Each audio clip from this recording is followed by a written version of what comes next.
Les carnets d'Eva. Récits et explorations autour de la voix.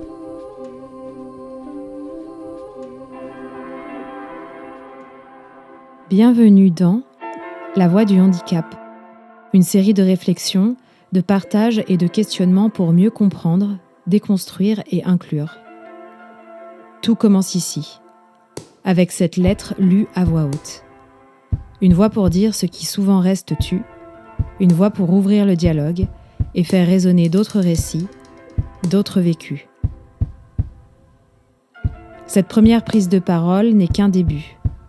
À travers des articles, des témoignages et d'autres formes de contenu à venir, la voix du handicap se veut un espace d'écoute, d'échange et de transformation. Alors, tendons l'oreille, ouvrons les discussions et avançons.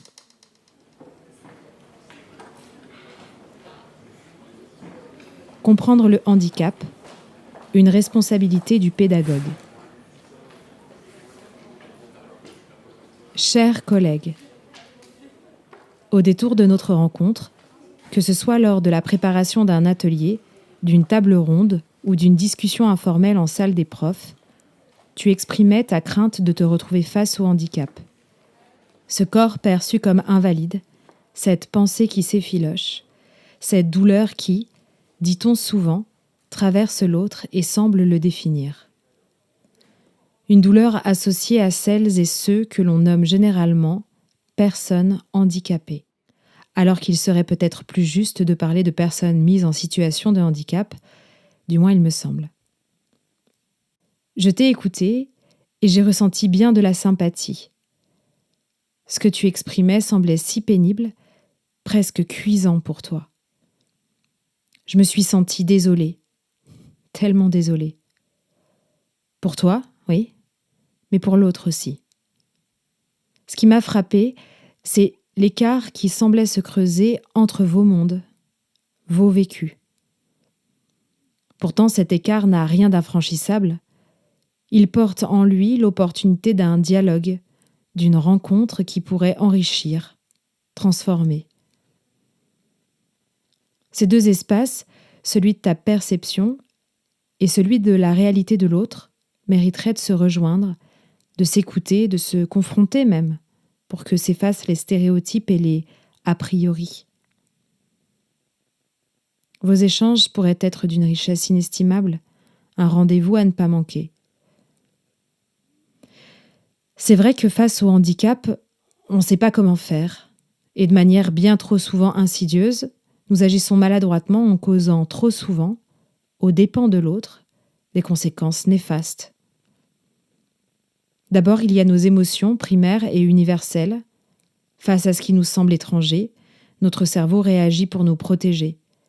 La peur surgit devant l'inconnu comme un mécanisme de défense pour préserver notre équilibre ou éviter un danger perçu. La gêne, la honte ou l'inconfort s'y ajoutent lorsque nos repères vacillent, confrontant notre perception de la norme.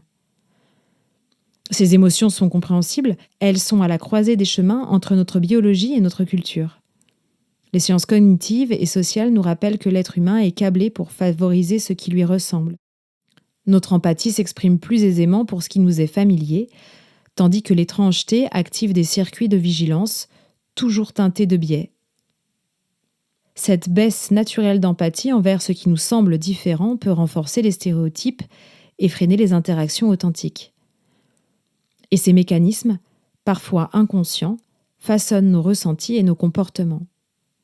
Peut-être sans le vouloir, nous tombons dans un malaise que l'autre reçoit directement en elle, en lui.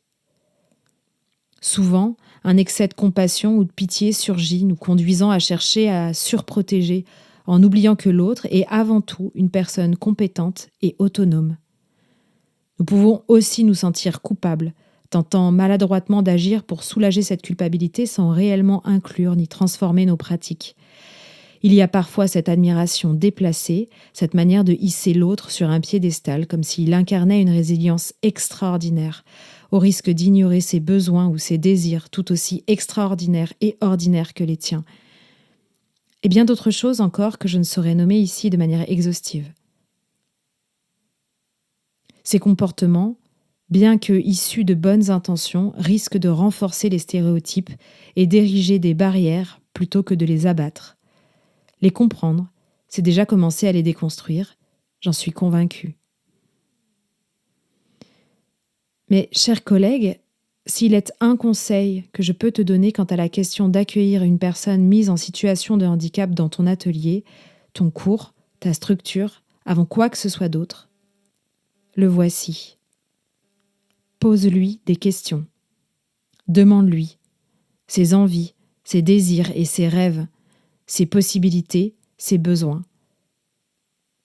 Crée cette rencontre que j'ai projetée lors de nos échanges à toi et moi. Car vois-tu, nous avons souvent cette fâcheuse tendance à envisager les personnes mises en situation de handicap comme en manque de, comme amenuisées, vulnérables ou fragiles. Et si nous changions de perspective ?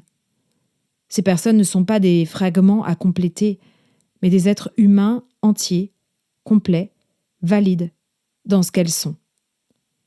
Oui, même dans les situations les plus complexes, même dans des situations de polydéficience lourde. Car crois-moi, si nous savons adapter notre manière d'écouter, nous pouvons toujours nous assurer de saisir le désir de l'autre. Et au-delà de ce désir, reconnaître leur force, leur pouvoir, leur capacité de proposition. Ces espaces de dialogue, ces lieux d'échange sont une invitation à découvrir des personnes libres de leur corps et de leurs choix, portées par une volonté profonde qui mérite d'être entendue et respectée. C'est là que réside, je crois, la véritable inclusion. Bien à toi, Eva.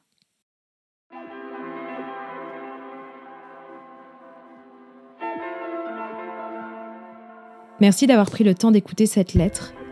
Si ces réflexions vous interpellent, si vous souhaitez approfondir la question du handicap sous un angle plus large, vous trouverez dans l'article associé une présentation de la modélisation de l'Organisation mondiale de la santé à travers la classification internationale du fonctionnement du handicap et de la santé.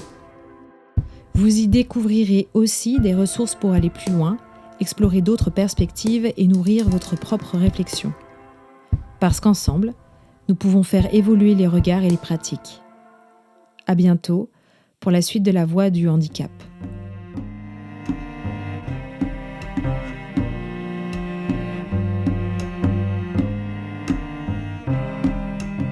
Je suis Eva Arnaud.